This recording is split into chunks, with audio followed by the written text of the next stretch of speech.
নমস্কার। অনেকেই জিজ্ঞেস করছেন যে কোনো টেনেন্ট ২০ বছর ২৫ বছর ভাড়া দেয়নি, জায়গায় বসে আছে, ল্যান্ডলর্ডও কোনোদিন ভাড়া তোলেনি। মানে ২০-২৫ বছর আগে লাস্ট তুলেছিল। এখন যারা আছেন তাদের পূর্বপুরুষরা তুলেছিল, তারপর আর ভাড়াও তোলা হয়নি, ওনারা বসে আছেন। এখন ওনারা আর ভাড়া দিতে চাইছেন না। বলছেন ২৫ বছর ধরে বসে আছি, এটা আমাদের হয়ে গেছে। যেহেতু তোমরা ভাড়া নাওনি, তোমরা স্বেচ্ছায় ছেড়ে দিয়েছো তোমাদের পূর্বপুরুষ। এখন তোমরা ভাড়া চাইতে পারো না। এখন আমরা কনস্ট্রাকশন করেছি। এখন আমরা এখানে থাকবো, তোমরা কেউ নয়, আমরাই মালিক হয়ে গেছি।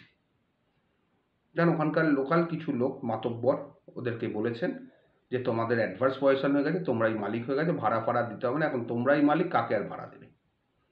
মোটামুটি ওখানকার ২৫-৩০ জন লোককে এটাই বোঝানো হয়েছে। একটা বাড়ির মধ্যে ২৫-৩০ জন থাকে। এবার ল্যান্ডলর্ডের মাথায় হাত। কারণ তাদেরও দোষ আছে, তারা জানতেও নেই যে তাদের একটা প্রপার্টি আছে। পরবর্তীকালে পুরনো ডকুমেন্টস খুঁজে খুঁজে দেখেছে তাদেরও একটা প্রপার্টি আছে। এবার কি করা যাবে? ফেসবুক, ইউটিউব থেকে আমার বক্তব্য শুনে এসেছিলেন আমার কাছে। তাদের বললাম নিশ্চিন্তে থাকুন, ওটা আপনি ফেরত পাবেন। যত বড় মাতব্বরই হোক, কোর্টের কাছে কেউ নয়, তবে আপনাদের সাহস হারালে চলবে না। কারণ মাতব্বরেরও মাতব্বর আছে। সেরকম হলে সেই মাতব্বরের ওপরের মাতব্বরদের ধরতে হবে, তবে এখন নয়, সময় আসুক।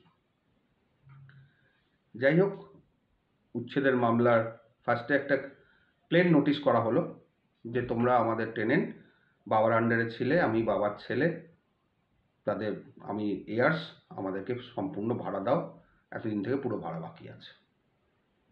তাদের উত্তর এলো যে তোমার বাবা আমাদেরকে গিফট করে দিয়ে গেছে স্বেচ্ছায়, কোনো রকম আমাদের ভাড়া তোলেনি, যেহেতু গিফট করে গেছে ভারবালি, সেই জন্যে কোনো কারণ আমার ভাড়া তোলেনি, মানে ধরে নেওয়া হচ্ছে এটা তোমাদের সম্পত্তি, এটা আমাদের সম্পত্তি। খুব সুন্দর একটা রিপ্লাই এসছে, বাঁধিয়ে রাখার মতো। আমি আর কিচ্ছু করলাম না। আমি শুধু একটা জিজ্ঞেস করলাম কেউ কোনো কনস্ট্রাকশন করেছে কিনা ঘরের মধ্যে। তা উত্তর এলো হ্যাঁ, কিছু কিছু ঘর চেঞ্জ হয়েছে, পার্টিশান করেছে। তা পুরনো রেন্ট বিলগুলো বার করতে বললাম। অনেক রেন্ট বিল উদ্ধারও হয়েছে, প্রায় সকলেরই। লাস্ট কিছু রেন্ট বিল ছিল। উচ্ছেদের মামলা করা হলো। এভিকশন নোটিশ দেওয়ার পরে কয়েকজন এলেন, বলে হ্যাঁ আগে 50 টাকা ভাড়া ছিল, ঠিক আছে আপনি যখন চাইছেন ওটা 75 টাকা করে দেবো, 50% বাড়িয়ে দিচ্ছি। ক্লায়েন্টরা আবার এলো, এমন না না, তো দয়া করার দরকার নেই, আপনি উচ্ছেদের মামলাই করে দিন। তবে সুখের কথা, উচ্ছেদের মামলা শেষ হয়নি। তার মধ্যে যে 25 জন ছিল, সেই 25 জনই এসে সেটেল করে গেছেন। ভাড়াটা 50 টাকা থেকে 1500 টাকা হয়ে গেছে। সবসময় যে মামলায় জিততেই হবে তার কিন্তু মানে নেই। মামলাটা হচ্ছে একটা যুদ্ধ, প্রেশার ক্রিয়েট করার জন্য। কিন্তু তার সেই মাতব্বররা আর পাশে আসেনি। মাতব্বররা তাদের যেহেতু ভোটার, তাদেরকে একটু তুলেছিল, সেই মাতব্বরদের ওপরে যারা মাতব্বর আছে সেখানে কন্ট্যাক্ট করাতে সেই লোকাল মাতব্বররা থেমে গেছে। যেহেতু আইনটা আছে, হ্যাঁ, সাহসটা রাখতে হবে। কারণ উচ্ছেদের নোটিশ যখন গেল তখনও টেনেন্টদের মতি খোলেনি।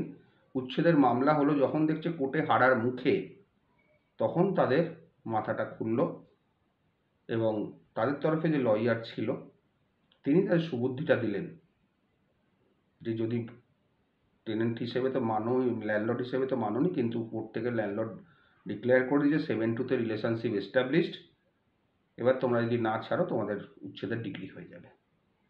সেইটা শোনার পর এসে সব সেটেল করে গেছে, মানে 25 জনের সেটেল করে গেছে, ভাড়াও পেতেছে। সুতরাং সবসময় উচ্ছেদের মামলা করবেন জেতার জন্য নয়, যদি প্রেশার ক্রিয়েট করে ভাড়া বাড়ানো যায় সেটাও আপনাদের লাভ। শুধু একটা কথাই মনে রাখবেন, ধৈর্য, সাহস, শক্তি, অর্থ, এই 4টে জিনিস কিন্তু দরকার, নালে কিন্তু পারবেন না। ভালো থাকবেন।